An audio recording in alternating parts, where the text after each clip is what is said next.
हे friends, तो चलिए आज हम लोग हेपेटाइटिस के बारे में जानते हैं कि कितने टाइप्स होते हैं, कौन कौन से रूट्स होते हैं, कौन से जो वायरसेस हैं वो उसके कारण हम लोग को हेपेटाइटिस अगर होते हैं एंड इंक्यूबेशन पीरियड्स कितने होते हैं, कौन कौन से हेपेटाइटिस का।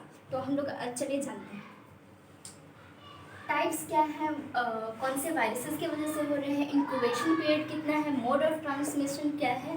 तो देखते हैं। फर्स्ट है हेपेटाइटिस ए, जिसका हम लोग आरएनए वायरस की वजह से होते हैं और इसका इंक्यूबेशन पीरियड है 15 टू 45 डेज।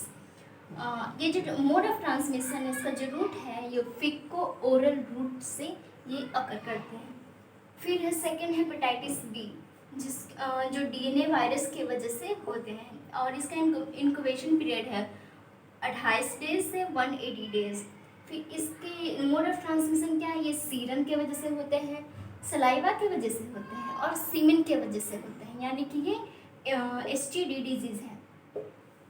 फिर हेपेटाइटिस सी जो होते हैं वो आरएनए वायरस की वजह से होते हैं और इसका जो इंक्यूबेशन पीरियड है वो 15 टू 160 डेज है देखने को मिलता है। और ये क्या होता है, ब्लड ट्रांसफ्यूजन की वजह से, यानी कि किसी और का खून किसी और को देने की वजह से ये हेपेटाइटिस सी हो सकते हैं। हेपेटाइटिस डी है जो वो आरएनए वायरस की वजह से होते हैं और इसका इंक्यूबेशन पीरियड है वो 28 डेज टू 180 डेज है और ये पेरेंट्रल होते हैं, यानी कि जो हेपेटाइटिस बी है उसके वजह से जो एंटीजन है उसके वजह से है वो हेपेटाइटिस डी अकर करते हैं। फिर लास्टली है हेपेटाइटिस ई, जो हेपेटाइटिस ई है वो आरएनए वायरस की वजह से होते हैं और जो इसका इंक्यूबेशन पीरियड है 14 डेज टू 63 डेज होते हैं और इसका जो ओरल फिको रूट है, जो मोड ऑफ ट्रांसमिशन है वो ओरल फिको रूट्स है।